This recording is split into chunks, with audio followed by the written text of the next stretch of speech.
I want to start with the planning because, it's one of the things that I've observed over my 35 years in operations is that planning is such a critical component. And a lot of times, what we've seen happen at the Operations Science Institute is that people buy these very complex planning systems, and then the planners get treated kind of like third class citizens, and they're just all they're doing is feeding the beast, and it's crazy. It's kind of like, you hire somebody who's never driven a school bus before to take all the kids in the neighborhood to school, and it's kind of crazy. Talk about that for a little while. No, you're absolutely right, Ed. I think, and that's not just true for planning, that's for any system technology implementation you talk about, right? So the first thing is really to understand what is you want out of the technology. What is your vision? Forget the system, forget everything else. If you have a clean whiteboard, how would you run your business?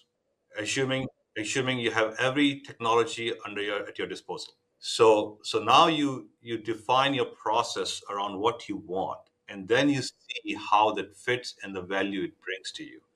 And in that process, you're absolutely right that the talent plays an important role. How do you upskill the people to do the job that they need to do? So the idea of technology is not to replace those people. The idea of the technology is to make those people more effective so they can have more insight to make more strategic decisions.